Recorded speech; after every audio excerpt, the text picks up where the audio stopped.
আসসালামু আলাইকুম রহমতুল্লাহ। প্রিয় দর্শক, আজ পবিত্র জুমার দিন, দিনে বা রাতে যে কোনো সময়, বিশেষ করে আসরের পর থেকে মাগরিবের আগে এই দুরূদ শরীফটি মাত্র 100 বার পড়ুন। বিনিময়ে গুনাহ খাতা মাফ হবে, আমল নামাই অসংখ্য পরিমাণে নেকি যুক্ত হবে। আল্লাহ তাআলা আপনার প্রতি সন্তুষ্ট হয়ে যাবেন, আপনার জন্য রহমতের দরজা খুলে দিবেন ইনশাআল্লাহ। দর্শক, আমি আশা করি যারা নবীজিকে ভালোবাসেন, যারা দুরূদ শরীফের আমলকে ভালোবাসেন, তারা আজকের ভিডিওটি সম্পূর্ণ দেখবেন এবং উপকারী মনে হলে প্রিয়জনের কাছে বেশি পরিমাণে শেয়ার করবেন, যেন তারাও জানতে পারে এবং আমল করতে পারে। আর আমাদের চ্যানেলের নতুন দর্শক হলে চ্যানেলটি এখনই সাবস্ক্রাইব করে পাশের বেল আইকনটি অল নোটিফিকেশন করে রাখুন, যেন পরবর্তী ভিডিওগুলো সহজেই পেয়ে যান। দর্শক, নবীর ওপর দুরূদ পড়া খুবই গুরুত্বপূর্ণ ফজিলতপূর্ণ আমল, আর সেটি যদি হয় জুমার দিন, তাহলে তো আরও বেশি ফজিলতপূর্ণ ও সওয়াবের কাজ। আল্লাহর রাসূল সাল্লাল্লাহু আলাইহি সাল্লাম বলেছেন, দিনসমূহের মধ্যে জুমার দিনই সর্বোত্তম। এই দিনে আদম আলাইহিস সালামকে সৃষ্টি করা হয়েছে, এই দিনে তিনি ইন্তেকাল করেছেন, এই দিনে সিংহায় ফু দেওয়া হবে, এই দিনে সমস্ত সৃষ্টিকে বেহুশ করা হবে। অতএব তোমরা এই দিনে আমার ওপর অধিক পরিমাণে দুরূদ পাঠ করো, কেননা তোমাদের পাঠকৃত দুরূদ আমার সম্মুখে পেশ করা হয়। সুবহানাল্লাহ। হাদিসটি আবু দাউদ শরীফে বর্ণিত হয়েছে, হাদিস নম্বর 1047। দুরূদ পড়ার নির্দেশ দিয়ে আল্লাহ তাআলা পবিত্র কোরআনে বলেন, নিশ্চয় আল্লাহ এবং তার ফেরেশতাগণ নবীর উপর দুরূদ পাঠপূর্বক সালাম প্রেরণ করিয়া থাকে। হে মুমিনগণ, তোমরাও তাহার উপর দুরূদ পাঠ করো এবং সালাম প্রেরণ করো। সূরা আহজাব আয়াত 56।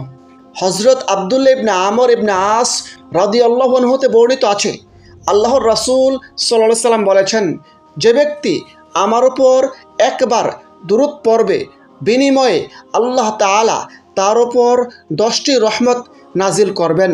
সুবহানাল্লাহ। হাদিসটি মুসলিম শরীফে এবং তিরমিজি শরীফে বর্ণিত হয়েছে। অপর হাদিসে হযরত আনাস রাদিয়াল্লাহু আনহু হতে বর্ণিত আছে, আল্লাহর রাসূল সাল্লাল্লাহু আলাইহি সাল্লাম বলেছেন, যে ব্যক্তি আমার ওপর একবার দুরূদ পড়বে, আল্লাহ তাআলা তার ওপর 10টি রহমত নাজিল করবেন, তার 10টি গুনাহ মাফ করা হবে এবং তার 10টি মর্যাদা বৃদ্ধি পাবে। সুবহানাল্লাহ। হাদিসটি নাসাই শরীফে, মুসনাদ আহমদে বর্ণিত হয়েছে। অপর হাদিসে রয়েছে, যে ব্যক্তি রাসূলের উপর একবার দুরূদ পাঠ করবে, বিনিময়ে তার আমলনামায় 10টি নেকি যুক্ত হবে। সুবহানাল্লাহ। আলোচ্য হাদিসগুলো পর্যালোচনা করলে দেখা যায়, যে ব্যক্তি রাসূলের উপর 100 বার দুরূদ পড়বে, বিনিময়ে আল্লাহ তাআলা তার আমলনামায় 1000 নেকি দান করবেন, তার আমলনামা থেকে 1000 গুনাহ মাফ করে দিবেন, তার মর্যাদা 1000 গুণ বৃদ্ধি পাবে। সুবহানাল্লাহ। জুমার দিন বা শুক্রবার সপ্তাহের মধ্যে শ্রেষ্ঠ দিন। ইসলামের দৃষ্টিতে এই দিনের মর্যাদা ও ফজিলত অনেক বেশি। ফজিলতের কারণে এই দিনকে সাপ্তাহিক ঈদের দিন বলা হয়েছে। আল্লাহর রাসূল সাল্লাল্লাহু আলাইহি সাল্লাম বলেছেন, জুমার দিন সপ্তাহের মধ্যে শ্রেষ্ঠ এবং তা আল্লাহ তাআলার নিকট অধিক সম্মানিত। ইবনে মাজাহ হাদিস নম্বর 1084। হযরত আবু হুরায়রা রাদিয়াল্লাহু আনহু হতে বর্ণিত আছে, আল্লাহর রাসূল সাল্লাল্লাহু আলাইহি সাল্লাম বলেছেন, সূর্য উদিত হওয়ার দিনগুলোর মধ্যে জুমার দিন সর্বোত্তম। এই দিনে আদম আলাইহিস সালামকে সৃষ্টি করা হয়েছে, এই দিনে তাকে জান্নাতে প্রবেশ করানো হয়েছে এবং এই দিনে তাকে জান্নাত থেকে বের করা হয়েছে। হাদিসটি মুসলিম শরীফে বর্ণিত হয়েছে, হাদিস নম্বর 854। দর্শক, পবিত্র কোরআনে আল্লাহ তাআলা বলেন, হে মুমিনগণ, জুমার দিনে যখন নামাজের আজান দেওয়া হয়, তখন তোমরা আল্লাহর স্মরণে দ্রুত ছুটে যাও এবং বেচাকেনা বন্ধ করো, এটা তোমাদের জন্য উত্তম যদি তোমরা বুঝো। সূরা জুমআ আয়াত 9। হযরত আবু হুরায়রা রাদিয়াল্লাহু আনহু হতে বর্ণিত আছে, আল্লাহর রাসূল সাল্লাল্লাহু আলাইহি সাল্লাম বলেছেন, 5 ওয়াক্ত নামাজ এক জুমা থেকে পরবর্তী জুমা, এক রমজান থেকে পরবর্তী রমজান মধ্যবর্তী সময়ের গুনাহ মাফ করে, যদি সে ব্যক্তি সব ধরনের কবিরা গুনাহ থেকে বিরত থাকে। সুবহানাল্লাহ। হাদিসটি মুসলিম শরীফে বর্ণিত হয়েছে, হাদিস নম্বর 233। হযরত জাবির ইবনে আব্দুল্লাহ রাদিয়াল্লাহু আনহু হতে বর্ণিত আছে, আল্লাহর রাসূল সাল্লাল্লাহু আলাইহি সাল্লাম বলেছেন, জুমার দিনের 12 ঘন্টার মধ্যে একটি বিশেষ মুহূর্ত এমন আছে যে তখন কোনো মুসলমান আল্লাহর নিকট যে দোয়া করে আল্লাহ তাআলা তা কবুল করেন। সুবহানাল্লাহ। হাদিসটি আবু দাউদ শরীফে বর্ণিত হয়েছে, হাদিস নম্বর 1048। দর্শক, দুরূদ শরীফের আমল সপ্তাহের যে কোনো দিন যে কোনো সময় করতে পারেন, তবে বিশেষ দিনে এবং বিশেষ সময়ে আমল করলে সেটি আরও বেশি ফজিলতপূর্ণ এবং সওয়াবের কাজ।